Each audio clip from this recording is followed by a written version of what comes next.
sentuh topik tentang pengurusan harta Islam kita, kerana kita tahu harta yang kita miliki itu adalah amanah.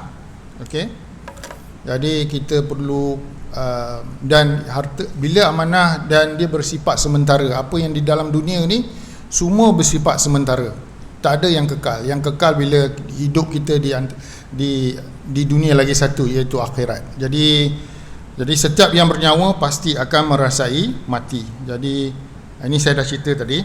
Okey, saya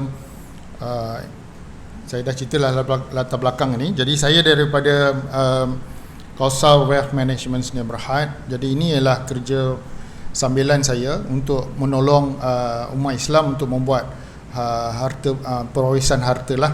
Okey, kerja hakiki saya sebagai pensyarah. Okey,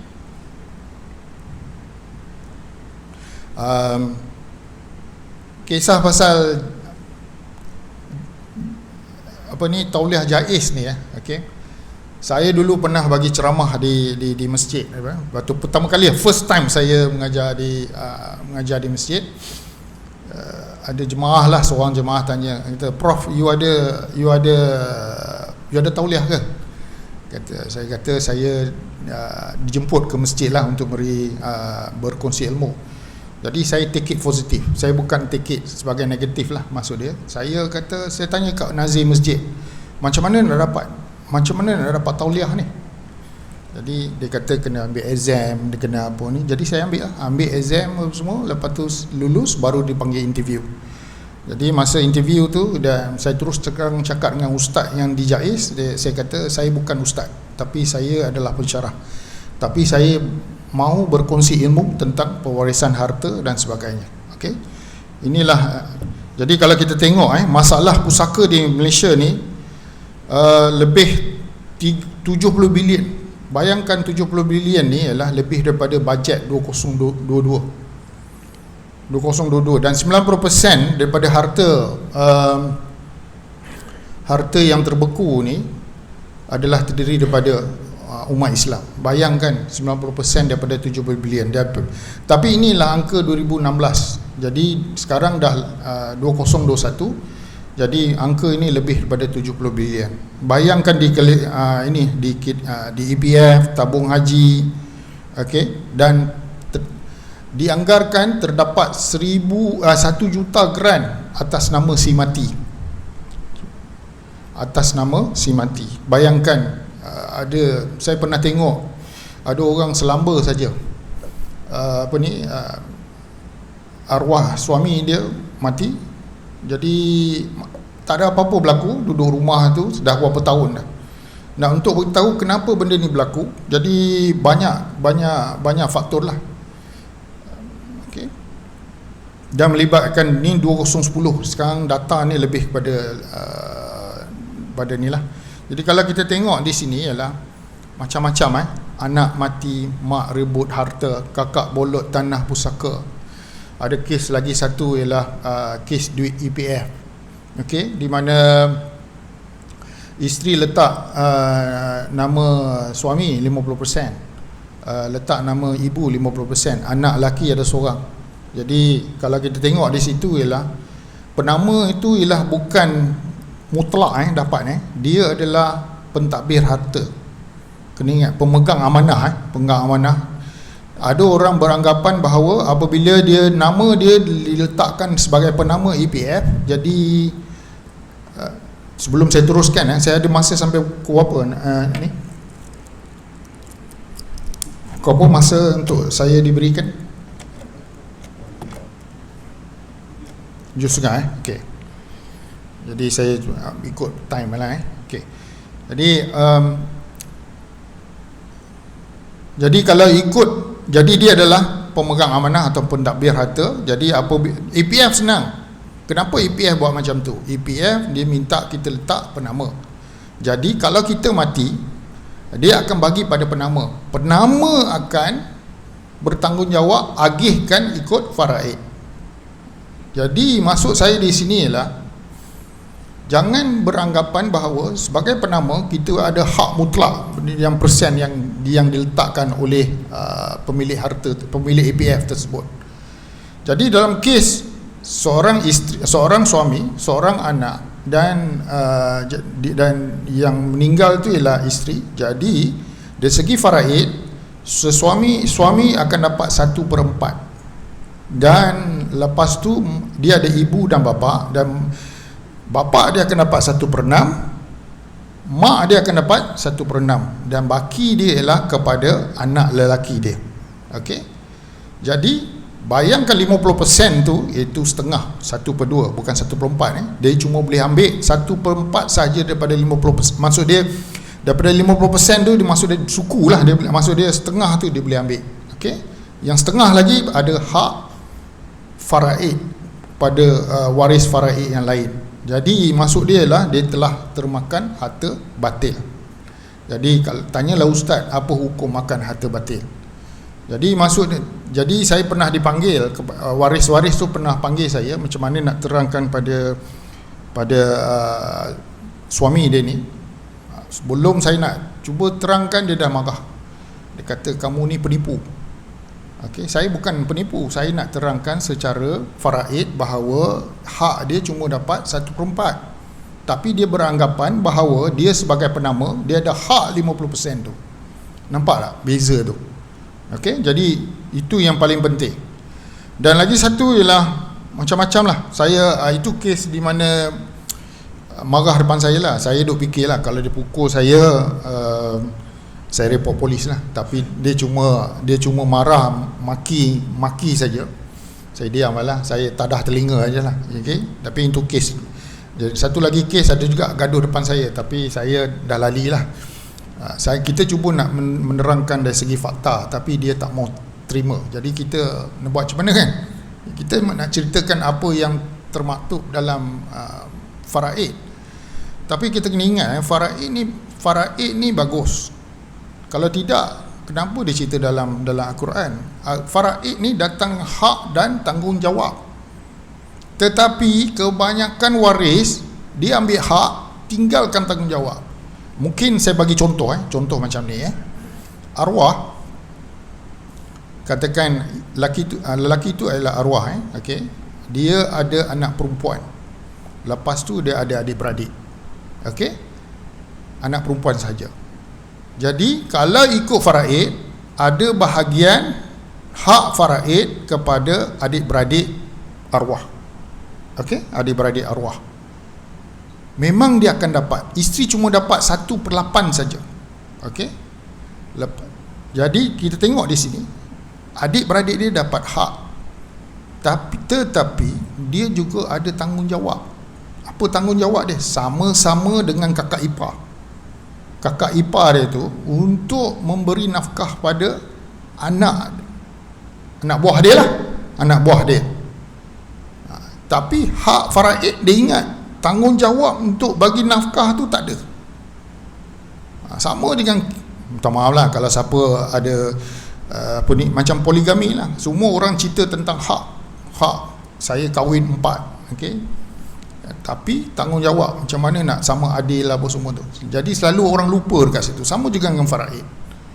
Jadi kita jangan menafikan faraid. Faraid telah dinyatakan dalam Al-Quran, ada surah Al-Baqarah. Okey, dia memang adil. Kenapa lelaki lebih, kenapa perempuan lebih kurang? Kenapa anak lelaki 2 bahagian, kenapa anak perempuan 1 bahagian? Anak perempuan 1 bahagian. Ada sebab. Perempuan, lelaki lebih, dia tak solid, dia kena, itulah macam saya memberi nafkah. Perempuan dapat sikit, dia solid untuk diri dia saja. Lelaki dapat lebih kerana dia kena ada bahagian untuk dia tanggung itu untuk beri nafkah kepada anak-anak buah. Jadi itu maksud dia.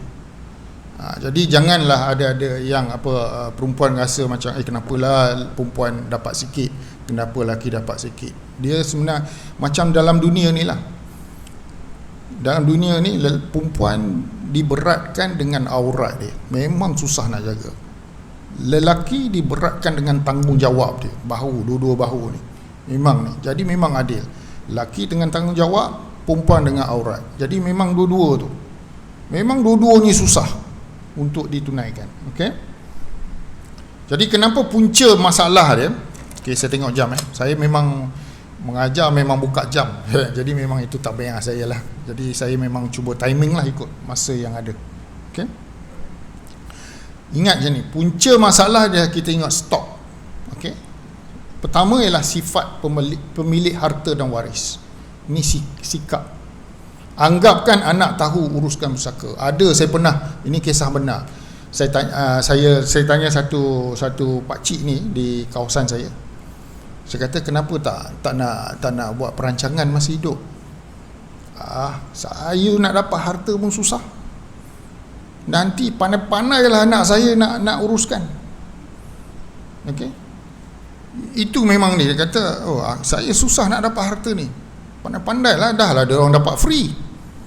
Bukan tak pandai nak urus. Okey, sebenarnya dia banyak proses, nanti saya cerita. Okey. Tidak prihatin dah ambil mudah. Saya bagi tahu ada satu kes ini ada kena lah, ini saudara jauh lah sikit, belah isteri saya lah. Kes 66 tahun masih lagi tak selesai. Ni kes paling lama. Kenapa paling lama? Ialah arwah mati lebih kurang dah lama, 66 tahun yang lalu. Dia adalah askar, meninggal. Lepas dia meninggal, anak dan isteri berhijrah ke Singapura. Bila berhijrah ke Singapura, lepas tu jadi warga negara Singapura. Ini kisah benar, saya ambil semua yang kisah benar. Bila dah jadi warga negara warga negara Singapura, dan tanah itu sebenarnya tanah Rizab Melayu. Bila tanah Rizab Melayu, walaupun dia Melayu, tapi dia bukan warga negara Malaysia. Jadi dia ada sikit susah lah nak diwarisi. Jadi ding dong dah 66 tahun sampai sekarang tak selesai. Kalau nak selesai juga dia kena dapat concern daripada Esko Kerajaan Negeri Sembilan. Tanah itu dinilai, saya rasa. Cuba bayangkan. Dan lepas tu tukar kerajaan dan sebagainya sampai sekarang lah. Jadi benda tu tergantung 66 tahun. Itu saya pun terkejut. Lama betul. Selalunya urus pusaka ni, kalau dalam setahun 2 tahun kita tak uruskan pusaka tu, maksud dia ialah lepas arwah mati kita tak uruskan, itulah di antara tempoh 1 hingga 3 tahun tu. Selepas tu dia akan drag 10 tahun 20 tahun. Itu statistik yang diceritakan. Di mana jangan duk harap lah ini apa kita punya waris akan buat. Kadang dia kata tak apalah, biasalah, Alung dah buat, Alung yang sulung, Angah lah buat, engkau senang dekat dengan pejabat apa semua, macam-macam. Semua tolak-tolak. Yalah, semua orang berkira nak pergi naik apa tambang, nak pergi sana. Tu terang saya cakap, macam kes saya ni, saya pasal fikir arwah abah saya. Sikit-sikit punya hal tu kita yalah kos, masa. Pasal tanah arwah bapak saya ni di Alustar. Okey, saya dulu di Kuala Lumpur. Okay, lepas tu tanah bapak saya ni ada 3 tempat. Di daerah Padang Terap, di daerah Pokok Sena, di daerah Kubang Pasu. Jadi ada 3. Jadi saya kumpulkan di daerah Pokok Sena. Jadi kalau misalan kepala kuasa lah kita panggil tak mau ambil peduli benda ni, habis lah. Beku. Bayangkan harta tu beku. Jadi ada duit, ada harta, tapi tak boleh guna, tak boleh jual, tak boleh buat apa. Selagi ada nama si mati, kita tak boleh buat apa. Okay? Pertelingkahan di kalangan waris, berlengah-lengah, okay? Bergantung pada pihak tertentu, topik sensitif, macam tamak, tak faham, kesan harta batil. Ini ialah sikap stop yang pertama tadi. Ingat stop, itu ialah sikap. Bertelingkah di kalangan waris. Saya ada satu contoh lagi. Ini kalau saya nak bagi contoh, banyak contoh ni. Okey, kesian kawan saya lah. Rumah kongsi suami isteri 50-50. Okey, isteri mati kerana kanser. Okey, mati kerana kanser. Jadi kalau dari segi faraid, suami cuma dapat 1/4. Mak dia ada, mak pada si mati tu ada 1/6. Yang selebihnya 2 bahagian pada anak lelaki dan 1 bahagian kepada anak perempuan. Nak jadi cerita, beberapa bulan lepas tu mak dia meninggal. Mak dia meninggal pula. Jadi 1/6 pada bahagian mak dia tu kena bahagi pula. Dan kebetulan adik-beradik arwah semua perempuan.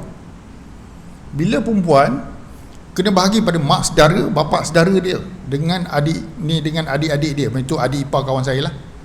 Bayangkan dalam 1/6 tu kena bahagi lagi.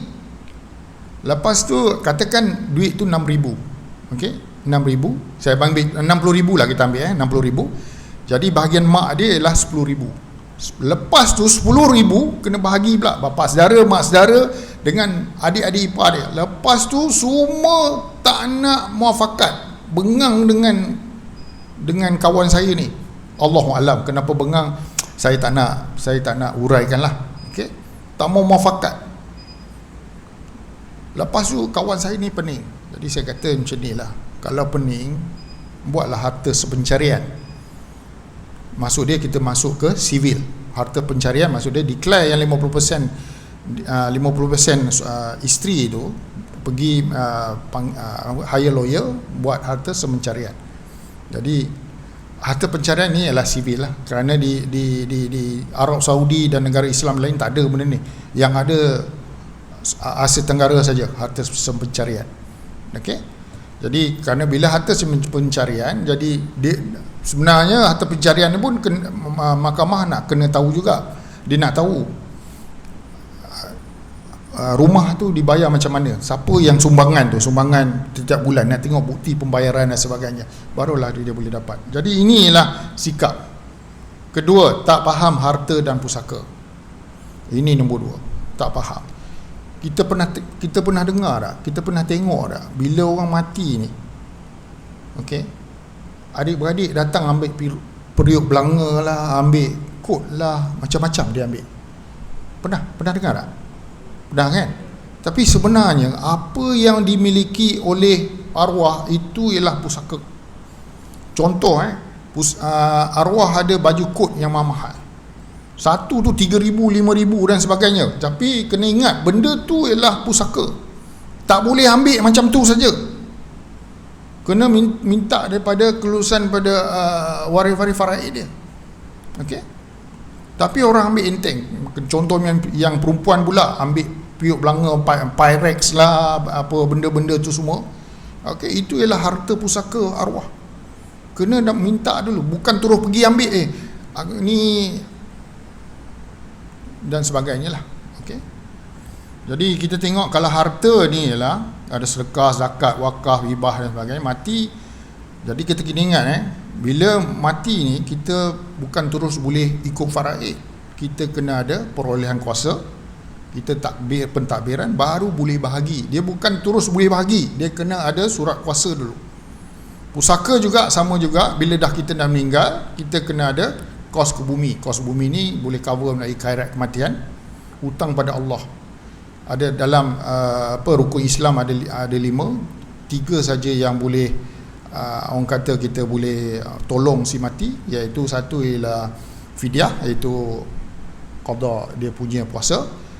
Kedua ialah haji, kita boleh qada haji untuk dia. Lepas tu yang ketiga tu ialah kejap saya puasa, haji, satu apa ya Allah, boleh tak lupa. Jadi bukan ni hutang pada Allah ni, zakat, zakat, astaghfirullahalazim. Okey, zakat. Jadi 3 benda yang kita boleh bantu arwah. Jadi sebelum nak bahagi harta, buat benda ni dulu. Hutang pada Allah, hutang pada Allah kena selesaikan. Okey, macam arwah bapak saya walaupun kita tahu lelaki kan mana ada tinggal puasa dan sebagainya, tapi kita nak bagi clear, maksud dia kalau dalam komputer ni kita nak reset, jadi kita bayar fidyah lah untuk fidyah dia. Kita boleh tanya ustaz macam mana kiraan fidyah untuk mak dengan ayah kita yang meninggal lah, kita bayar saja. Kalau dia tak pernah pergi haji apa semua, kita buat badal haji. Okey, itu perkara yang pertama kita kena buat sebelum kos bumi lah. Okey, itu kena buat. Jangan anak-anak fikir nak harta dulu. Kita kena selesaikan hutang si arwah dengan Allah. Itu satu. Termasuk juga dengan dia punya qada ni, apa dia nazar dan sebagainya. Kena tahu. Okey, begitu juga hutang pada manusia. Selalunya kita selalu tengok bila orang mati, waris akan tanya, sekian, ada tak berhutang? Kalau ada, jumpa apa semua. Kita nak selesaikan ini semua dulu. Bila kita dah selesaikan hutang pada Allah, hutang pada manusia, barulah kita boleh apa? Barulah kita boleh buat surat kuasa takbir. Pentadbiran ni maksud dia ialah kadang-kadang harta ni ada sekatan hutang dan sebagainya, dah selesai apa semua tu, barulah boleh kita bahagi. Jangan terus bahagi. Okey, nampak Jangan nampak apa semua terus nak bagi, tak. Kita selesaikan bahagian si arwah ni dulu. Okey, kita tengok harta ni Okey. Harta ni masa hidup milik dia RM50. Tapi bila mati, nampak ada bahagian sini. Ayah 1/6, ibu 1/6, anak lelaki 2 bahagian, anak perempuan 2 bahagian. Ini lagi lepas tu isteri 1/8. Okay, jangan kecil hati pada isteri yang dia dapat 1/8. Dia dapat 1/8, dia solid 1/8. Macam ayah dia dapat, dia ada bahagian tanggungjawab tu. Okey. Jadi begitu juga dengan anak lelaki lebih, sebenarnya dia perlu ni lah. Okay. Saya ambil cerita lagi satu dekat Melaka lah. Orang rumah saya orang Melaka Jadi kadang sedih juga. Ibu ni nazak, jadi anak perempuan ni jaga mak lah, basuh berak dia, mandi dia dan sebagainya. Anak lelaki duduk di Kuala Lumpur, okey, jarang balik. Tapi bila mak meninggal, inilah episod dia, balik dia, aku ada hak 2 bahagian tau, 2 bahagian, kau cuma 1 je. Padahal dia lah yang bantu mak dia. Nampak, rumah depan masjid. Ini betul cakap ni, rumah depan masjid. Azan memang kena kat rumah tu. Tapi bila bab harta ni, kena ingat faraid ni walaupun anak derhaka dia dapat, kecuali dia murtad atau dia sebagai pembunuh, dia tak boleh dapat. Okey, walaupun dia derhaka dia dapat. Kena ingat tu. Kecuali kalau dia murtad. Okey, kalau dia pembunuh. Jadi sama juga dengan rumah ni lah. Jadi kalau kita nak secure kita punya waris kadim, kita maksud dia waris yang paling dekat, kita kena buat benda yang solid lah, itu hibah dan sebagainya. Okey, kita tengok bagian ni. Okey. Jadi tadi lepas tu jadi kita tengok operasi. Kita kena tengok ini ialah stop ni STOP Okay. O ialah operasi pengurusan pusaka. Kita tengok perolehan kuasa ni, kalau harta kurang daripada 2 juta, kita pergi kepada pejabat pusaka kecil. Harta alih dan harta tak alih kurang daripada 2 juta, kita pergi pada pejabat pusaka kecil. Dan selalunya pejabat pusaka kecil ni selalu dekat dengan pejabat tanah. Ada setengah dekat, ada setengah jauh. Okey. Kalau harta lebih pada 2 juta, kita kena pergi pada Mahkamah Tinggi Sivil. Kalau harta alih iaitu kurang daripada 600,000, kita kena pergi pada Amanah Raya Berhad untuk dapat surat kuasa. Okey. Lepas tu apabila kita dah dapat surat kuasa, barulah kita boleh takbir.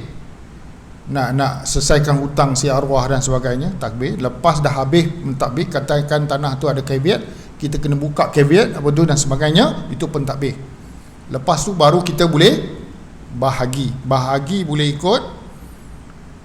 Bahagi ada banyak lah, ada 5 lah. Faraid, kalau tak buat apa-apa, faraid, hibah, wasiat, lepas tu amanah, harta sepencarian. Dia ada 5. Okey, ada yang sivil, ada yang syariah. Okey, macam harta sepencarian itu ialah sivil. Okey. Jadi last sekali ialah peruntukan kos dan masa. Kita tengok di sini, kalau di Mahkamah Tinggi Sivil, lawyer boleh charge sampai maksimum 5%. Kalau di pejabat pusaka kecil 0.2%. Maksud dia paling tinggi harta 2 juta jadi 4,000 lah. 4,000. Kalau kita tangguhkan, nilai harta akan meningkat. Bila meningkat, dia akan charge ikut ni 0.2. Jadi ada orang kata yang Mahkamah Tinggi Sivil yang itu dia maksimum 5%. Ada lawyer boleh rendah daripada itu, tapi ceiling dia 5% dia boleh charge. Kata harta ialah 1 juta berapa? 5%, 20,000 kan? 20,000 dia boleh charge. Okey, begitu juga dengan kita boleh guna lawyer, kita boleh guna syarikat amanah dan sebagainya lah. Okey. Jadi kalau kita tengok sini, ramai orang Islam berfikir bahawa membuat wasiat menyelesaikan semua masalah pusaka. Okay, sebenarnya wasiat ni ada banyak benda. Satu ialah wasiat pentadbiran, yang kedua ialah wasiat 1/3, dan yang ketiga ialah wasiat kepada waris. Wasiat pentadbiran ialah kita lantik apa? Kita lantik wasi, atau dalam kata lain ialah kita lantik pentadbir harta, atau dalam kata lain kita panggil, kalau belah Kedah ni panggil kepala kuasa lah maksud dia. Okey, jadi kita kena lantik. Itu wasiat pentadbiran. Jadi wasiat pentadbiran ni penting untuk lebih-lebih lagi pada Mahkamah Tinggi Sivil lah. Kalau tak ada wasi, kita kena ada bond jaminan untuk mencari penjamin yang sama harta dengan dia. Tapi selalunya lawyer akan buat pengecualian. Susah nak cari orang yang punya harta yang sama dan menjadi penjamin. Okey. Jadi wasiat pentadbiran maksud dia ialah kita lantik wasi semasa hidup. Okey, senang. Ya, macam saya memang tak boleh lantik lah. Bapa saya memang biasalah, orang biasa kan.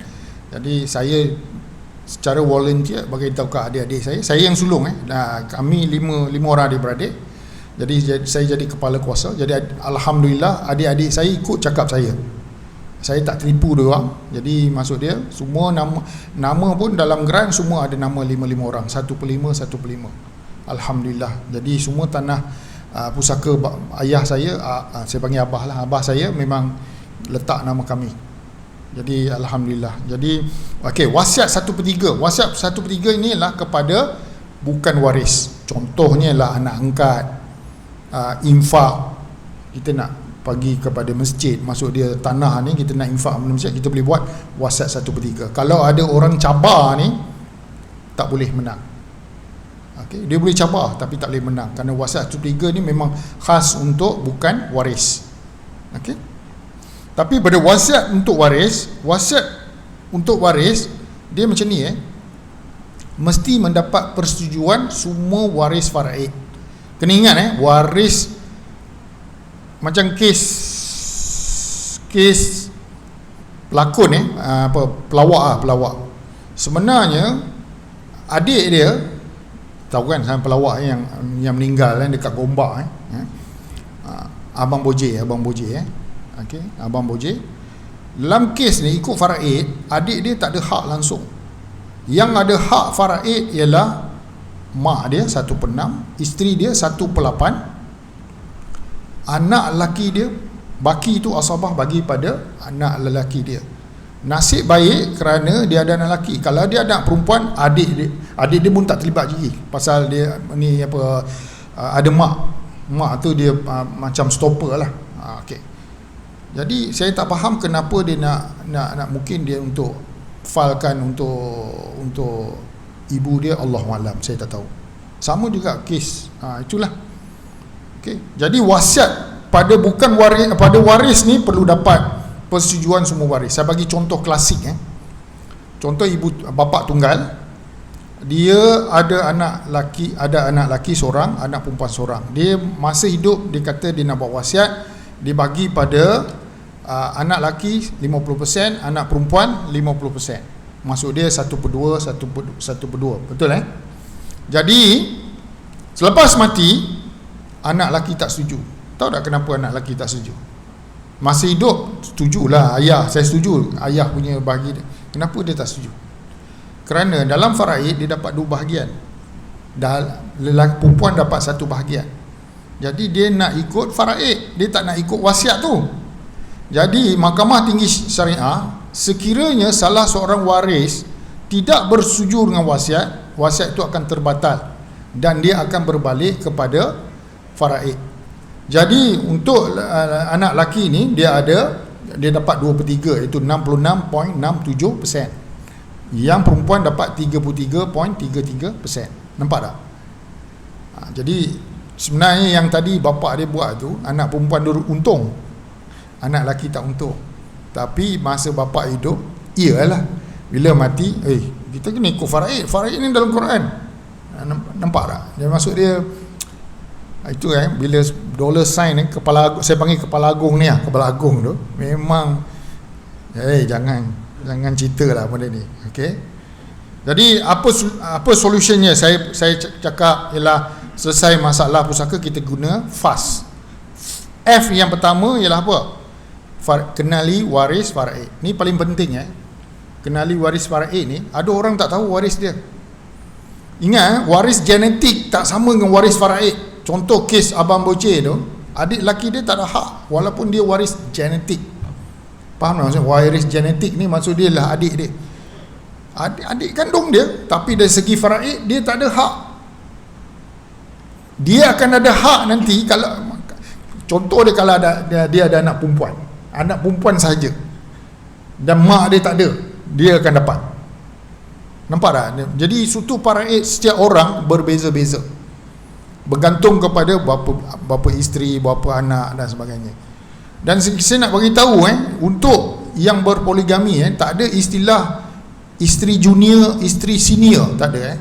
Kahwin satu hari dikira sama taraf dengan isteri senior, isteri yang pertama lah. Jangan kata ada senior, aku senior, ni junior sangat-sangat ni. Tapi dari segi hak sama. Maksud dia kalau kalau ada satu isteri 1/8, kalau dua isteri 1/16, seorang isteri pertama dapat 1/16, isteri yang kedua pun dapat 1/16. Nampak tak? Kalau ada 3 isteri, macam mana pula? 1/24. 1/24, 1/24, 1/24. Kalau 4 isteri, 1/32. Nampak? 1/32, 1/32, 1/32. Nampak? Semua sama. Okey, jadi kalau siapa ada vitamin B, teruskanlah. Vitamin B lah, vitamin B. Berani. Saya tak berani. Masa saya itulah. Saya memang tak berani lah. Kita memang tak layak pun. Okey. Jadi tengok waris faraid, kita ada 25 kemungkinan waris faraid. Lepas ni tak ada, siapa dia? Ni tak ada, siapa dia? Jadi dia ada 25 waris faraid berkemungkinan boleh dapat, bergantung pada struktur faraid kita. Waris yang ke-25 ialah Baitul Mal. Kenapa? Macam mana boleh dapat? Tengok bergantung pada struktur faraid. Saya bagi contoh, sekiranya dia ni bujang, ada mak, ada kakak, jadi ada bahagian untuk faraid dia. Okey, saya kongsi ilmu kalau misalnya nak tahu boleh pergi pada laman web ni. Laman web ni memang orang ni baguslah, dia sedekah. faraid.usm.my. Boleh cek sendiri kita punya faktor struktur faraid. Saya ulang balik, faraid.usm University Science Malaysia.my. Kita boleh cek sendiri kita punya waris faraid kita.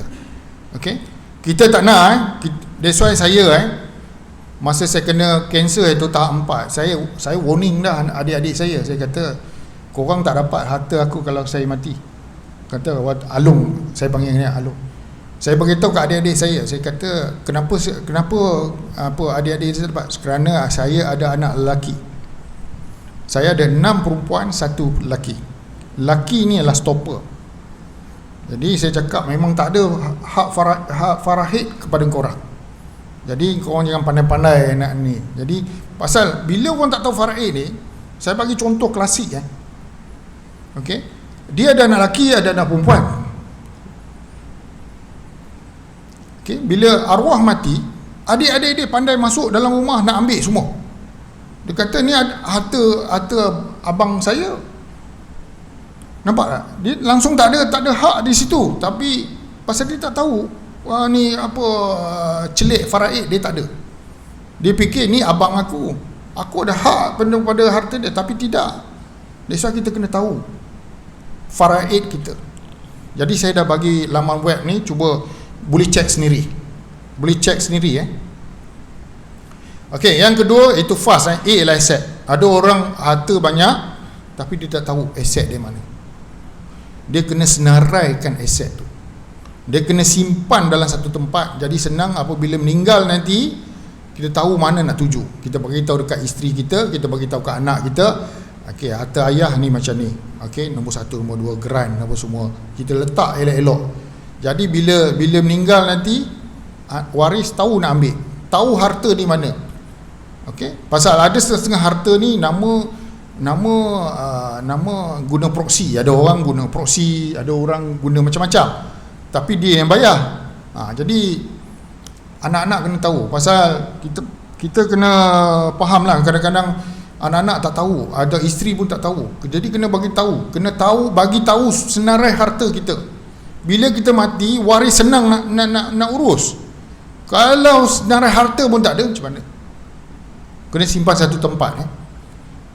Pasal kenapa kita simpan satu tempat? Pasal kita hidup sementara ni. Harta pun sementara kita hidup.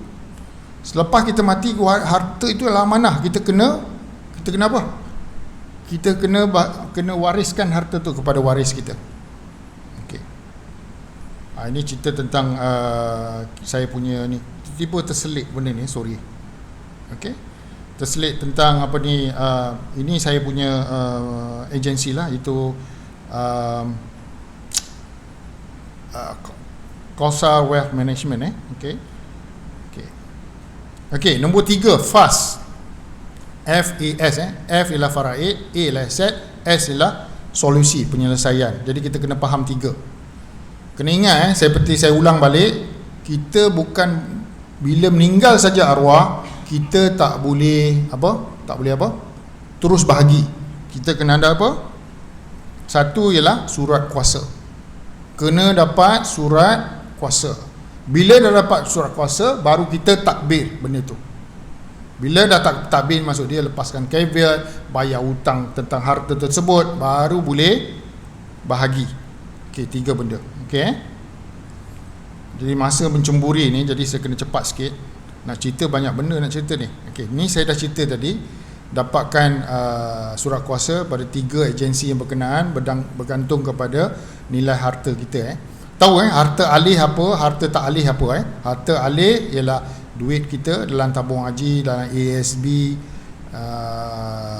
APF, dalam unit trust. Okey. Lepas tu barang kemas. Jangan ingat bukan saja barang kemas. Koleksi Pyrex pun dikira harta. Apa lagi? Yang lelaki katakan kumpul wang siling lama, atau kumpul koleksi gambar, atau yang jenis ada baju kod mahal, itu pun dikira harta. Tak boleh ambil sebarangan. Itu ialah pusaka arwah. Okey, kena ingat. Jadi ini ada 3 kunci. 3 kunci pertama ialah perolehan kuasa, kedua ialah pentadbiran, ketiga ialah bahagi. Kita bahagi harta. Okey. Jadi kita yang bahagi, yang urus pusaka ni, kita ada perkhidmatan, kita panggil khairat pusaka. Maksud dia kita mencarum masa hidup. Okey, sama juga konsep dengan khairat kematian, di mana kita ada konsep ta'awun dengan tabaruk. Yang dimaksud dia ialah kita menyimpan sekiranya selepas 6 bulan ketika kita meninggal, jadi orang lain yang mencarum setiap bulan dalam tabung tabaruk itu berkongsi kos. Jadi dia lebih kurang macam ni. Kita tak nak ada jenis di mana kalau siapa ada pengalaman di Amanah Raya Berhad atau syarikat lain, semasa mati ni bukan pemilik harta bayar tau, waris yang bayar untuk uruskan pusaka.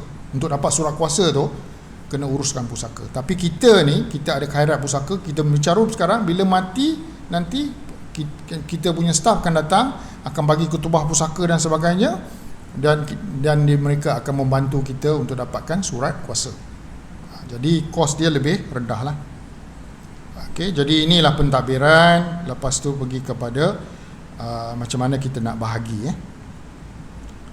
Okey, kunci 1 perolehan, iaitu saya kata khairat pusaka, di mana kita mencarum sekarang di lebih kurang dalam RM50, RM60 atau 115 atau 125, bergantung kepada nilai harta. Kalau lebih kurang pada 2 juta, 50 atau 60 lah, ikut umur. Kalau lebih pada 2 juta ialah 115 atau 125. Okey. Jadi bila meninggal, kita akan bagi kutubah pusaka lah. Maksud dia waris akan kontak kita dan kita akan buat kutubah pusaka dan kita akan bagi tahu bagaimana apa yang nak dibuat lah. Jadi inilah khidmat yang kita bagi. Ini nilai-nilai dia, tapi dah diserap apabila kita buat khairat pusaka lah. Begitu juga kita boleh lantik wasi semasa hidup. Okey. Jadi ini dia punya jumlah dia 12,700, tapi ini bukan kita bayar. Tapi kita cuma bayar ialah RM50 atau RM60 berdasar kepada umur dengan nilai harta. Kunci kedua ialah kita tahu ialah, itulah saya kata bila kita ada dapat surat kuasa, kita bukan bahagi, kita kena takbir. Contohnya ialah lepaskan caveat, bayar hutang dan sebagainya. Kunci ketiga barulah kita bahagi harta. Nampak bukan terus bahagi kena ada surat kuasa, takbir dan barulah kita boleh bahagi. Jadi ini ialah proses dia. Okey, ada banyak ni. Okey, jadi saya disebabkan masa tak rehat, jadi saya tak boleh nak pergi secara detail Okey, saya boleh letak benda ni dalam ni, jadi boleh saya sedekahlah information ni kalau ahli karya masjid nak ambil lah nota ni. Okey. Okey, inilah contoh perintah hibah. Jadi mahkamah dia macam ni, perintah hibah ni ialah dia macam ni. Bila kita buat hibah ni lebih strong pada wasiat Kenapa lebih strong? Kerana hibah ni dia ikut rukun-rukun hibah. Dia lebih kurang macam rukun-rukun nikah lah. Dia ada ijab, dia ada kabul, okey, dia ada qabat, lepas tu ada 2 saksi. Okey, jadi mahkamah syariah dia akan tengok pada rukun. Kalau ikut rukun, alhamdulillah dia akan sahkan. Dalam kes kalau biasa, kalau semua waris setuju, waris faraid setuju, kita cuma cakap dengan pegawai bicara kuasa lah. Bicara kuasa kata cara kita bahagi macam ni. Tapi kalau ada menentang, kita kena pergi ke Mahkamah Tinggi Syariah untuk dapatkan pengesahan hibah. Barulah kita bagi tahu dekat pejabat. Kalau harta kurang daripada 2 juta, kita bagi tahu kat pejabat kecil bahawa ini adalah perintah hibah yang disahkan oleh Mahkamah Tinggi Syariah. Okey. Setakat ini alhamdulillah semua hibah yang kita buat di syarikat kita tak ada yang menang. Maksud dia orang yang cabar tu tak boleh menang. That's why kita ikut rukun-rukun hibah supaya kita tidak kalah dari segi teknikal. Okey. Inilah kita punya panel syariah. Okey. Ini lembaga pengarah. Okey. Okey. Lagi satu ialah hibah kita boleh buat untuk harta yang berhutang. Kerana kita ada MRTT, MRTA dan sebagainya. Ada orang cakap kadang-kadang MRTA itu tak cover semua. Dia tak cover semua. Jadi yang tak cover tu, kita ada satu pernyataan dalam kita punya dokumen hibah. Penerima hibah kena setuju bahawa dia akan bayar baki hutang tersebut. Jadi ini kena ada perundingan dengan bank. Sama ada bayar secara selalunya bank dia akan tengok mungkin dia bayar ansuran berdasarkan pada tempoh tu lah. Kadang-kadang ni bila kita buat pinjaman rumah ni kan, pegawai bank ni kadang-kadang geram juga. Minta maaf siapa yang pegawai bank dia tak cerita habis MRTA atau MRTT ni dia tak cover. Katakan kita pinjam 30 tahun, dia cuma letak 15 tahun je. Kena check Kalau 15 tahun, maksud dia 15 tahun lepas tu dia tak kena cover kalau kita mati. Jadi kena ingat ni. Kena baca betul-betul. Tapi dokumen semua dalam bahasa Inggeris. Ya. Iyalah. Bukan Pinjam. Yalah, maksud dia kadang-kadang ni peminjam ni kadang-kadang dia cakap saya tak ada duit lah apa. Jadi dia ni pegawai bank ni kadang-kadang dia ikut pada keperluan kita lah. Jadi that's why dia bagi 15 tahun apa semua. Sebenarnya dia ikut kita sebenarnya. Tapi bila trigger kematian dan sebagainya, baru dia nak check dokumen tu. Itu masalah dia. Jadi selalunya pegawai bank ni dia ikut keperluan kita. Tapi masalahnya ialah kita tak check. Kita sendiri tak check. Jadi pegawai bank dia akan facilitate kita. Boleh faham maksud saya? Okey. Okey, kita ada gerakan di negeri Perak. Jadi saya minta maaf ada masa kecederaan, bagi saya dalam 5 minit lagi Okey. Memang kita kerajaan negeri Perak memang bersama dengan kita lah, Wasiat Syok Berhad. Okey. Okey, inilah golongan kritikal yang perlu buat hibah. Okey. Saya senaraikan sini. Satu ialah suami isteri, sekejap mata tak nampak. Suami isteri yang membeli rumah secara bersama. Hibah ni bukan semua buat hibah. Kita boleh buat hibah, katakan rumah ni untuk isteri kita berteduh. Kita tak nak harta ni nanti ada pertikaian, di mana nanti waris faraid kita yang lain, saya nak tunai daripada rumah ni. Susahlah macam ni. Jadi kita buat hibah tentang rumah yang kita tinggal, waris kita akan tinggal. Begitu yang kedua ialah yang ada anak perempuan. Okey. Lepas tu yang mempunyai anak angkat, pasangan suami isteri yang tiada anak, individu yang berpoligami, golongan yang masih ada ibu dan ayah. Tadi kes tadi saya tunjuk kes kawan saya tadi. Individu yang tidak berkahwin, pasangan yang mempunyai anak laki anak perempuan sekiranya dia nak bagi sama rata, pasangan yang mempunyai anak OKU, individu yang berkahwin semula. Ini daripada mula status bujang 3 jadi bujang 4, lepas tu nak jadi bujang 3 balik lah. Saya buat lawak lah pagi-pagi ni kan. Macam saya status bujang 3 lah, tapi insyaAllah lah. Okay. Okay. Tak berani. Okay. Bukan tak berani, pasal tak layak. That's why saya beritahu kat isteri saya, kalau saya sultan, saya kahwin 3 sekaligus. Tapi isteri saya pandai, alhamdulillah abang bukan sultan. Terbantuk saya mimpi saya. Isteri saya pun pandai cakap juga. Okey. Jadi jemaah haji dan umrah, orang yang melakukan perniagaan.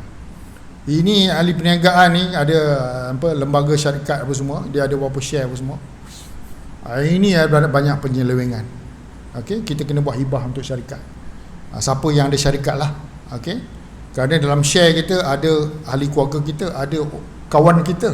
Jadi kena buat hibah. Dan last sekali yang tak ada dalam senarai adalah golongan mu'alaf. Kena buat Jadi saya dah cerita tentang kenapa pusaka ni terbeku, stop. Sikap, lepas tu saya minta operasi dan pengurusan FAS. Macam mana kita nak tahu FAS? Kita kena tahu faraid, aset kita, solusi kita, ketiga apa? Tindakan kita. Apa kita nak buat? EPF tak boleh buat hibah. EPF ni lah dia memang faraid, tapi kita boleh letak dalam wasiat lah. Jadi kita letak dalam pesanan, kita beritahu kepada waris kita, ini sekian. Kalau mereka setuju boleh proceed. Kalau tak boleh setuju, kena ikut daripada faraid. Jadi ada benda yang tak patuh syariah tak boleh buat hibah. Yang patuh syariah boleh buat hibah. Okey. Dan saya cakap kita ada, jadi solution dia, tindakan ni lah ambil khairat pusaka, iaitu al-wasitah untuk urus pusaka, dan kalau golongan kritikal tu kita buat hibah. Jadi kalau biasa-biasa, kalau contohnya macam saya ada satu isteri, ada anak lelaki, ada anak perempuan, ibu bapa tak ada, jadi adik-beradik saya tak boleh kacau. Semua waris faraid saya berliga dalam keluarga saya saja. Okay. Jadi ambil tindakan sekarang, jangan ulangi kesilapan. Kesilapan maksud dia orang-orang tua kita lah, tanggungjawab dan kasih sayang. Jadi apa tindakan segera? Rancang pentadbir, iaitu wasi. Kena lantik wasi semasa hidup. Okey. Kedua ialah kena ada dana, sikit duit untuk buat khairat pusaka. Ketiga ialah berancang pembahagian aset kritikal. Rumah yang kita duduk tu bagi pada siapa. Okey, jadi rancang kerana sayang. Jadi inilah saya. Jadi saya minta maaf tadi yang tentang pegawai bank ni, sebenarnya memang saya bukan nak menyalahkan pegawai bank, seperti mana Datuk Nasir cakap tadi. Selalunya pegawai bank dia akan tengok kita, jadi dia akan ikut pada keperluan kita. Tapi kita lah selalu akan menyalahkan dia, kerana tapi kesilapan kita lah, kerana kita tak check. Pegawai bank dia akan check, dia akan buat mengikut keperluan kita. That's why kita tengok Tahu tak kenapa kita kena sign setiap page dalam dokumen? Kenapa? Tahu tak kenapa kita kena sign? Maksud dia, kita dah baca setiap dokumen. Itu tujuan dia, initial setiap page tu. Bukan saja-saja syok-syok ni. Maksud dia ialah kita dah baca apa isi kandungan dia. Kita pergi sign, tak faham, itu silap kita. Tu that's why saya kadang-kadang dengan bank ni susah sikit dia tulis bahasa Inggeris. Kalau benda-benda yang melibatkan jual beli tanah apa semua, saya suka tulis bahasa Melayu. Aku tak gerti bahasa orang putih ni. Jadi kalau boleh tulis dalam bahasa Melayu, jadi kita senang faham. Jadi itu sahaja untuk hari ini. Jadi saya tak tahu sesi selepas ni ada soal jawab ke atau dan sebagainya untuk pulang pada AJK masjid. Jadi kalau terkurang tu saya minta maaf, tapi kalau terlebih itu saya sedekah lah. Jadi ni buka kepada soalan. Ada permintaan daripada Nazir. Saya buka pada soalan, silakan.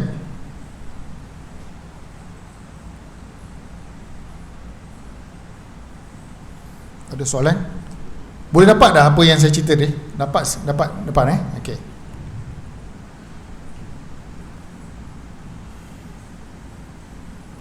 Ada soalan?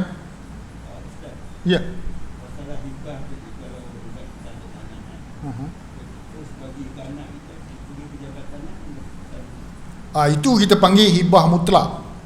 Yang Tuan Haji ni cakap, masa hidup kita pergi ke pejabat tanah, kita tukar. Itu ialah hibah mutlak. Tapi ada satu kes di Melaka, kalau siapa baca surat khabar lah. Masa hidup, semua harta dia tukar pada nama anak dia. Kebetulan si bapa ni dia dah tua, tapi dia nak peneman, dia kahwin lain. Anak-anak tak setuju. Apa abah ni dah tua gayut pun nak kahwin lagi. Tapi sebenarnya kes ni ialah dia nak peneman, lelaki dia nak pasangan kan, nak orang kata dah tua-tua ni kan, nak berteman. Dia halau bapak dia keluar. Halau kenapa? Dia kata kenapa tak boleh duk, nama dah tukar nama saya. Ayah keluarlah dengan isteri baru, duduklah tanah isteri yang baru. Jadi saya nasihatkan kita buat hibah rubah. Hibah rubah ialah hibah yang akan berkuat kuasa apabila kita mati, baru dia turun milik. Semasa hidup harta tu masih harta kita. Kita nak kalau kita nak jual harta tu, jadi hibah tu terbatal. Kalau kita nak sewa ke apa, kita nak manipulate untuk dapat keuntungan, boleh. Itu dipanggil hibah rubah. Jadi kalau nak buat hibah rubah, jangan buat hibah mutlak, iaitu tukar terus nama anak. Kita kena ingat bapa abah saya selalu pesan, perangai anak sebelum kahwin dengan perangai anak selepas kahwin tak sama. Kalau sama, alhamdulillah. Kita tahu kan, sebelum kahwin dia memang anak kita, dia ikut nasihat kita. Tapi lepas kahwin ada sekretari, setiausaha sulit. Kalau setiausaha sulit tu jenis bagus, alhamdulillah.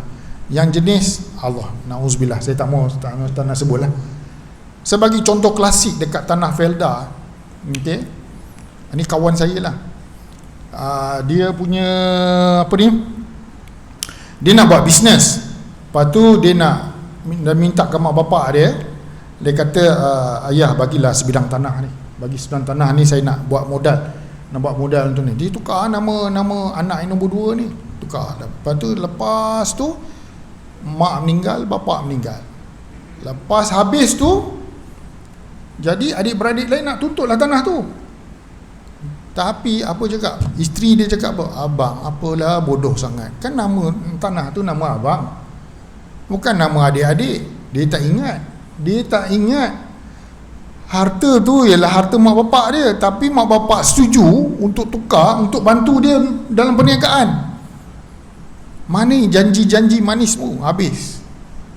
Nampak tak? Bukan saya nak kata pasangan tu, ini kes pasangan isteri, ada juga pasangan suami. Apalah yang abah dan mak dah bagi, kenapa nak bagi pada adik-beradik lain? Jadi itu saya jawab. Ada soalan lain? Saya ni kalau nak bercerita memang bercerita demikian.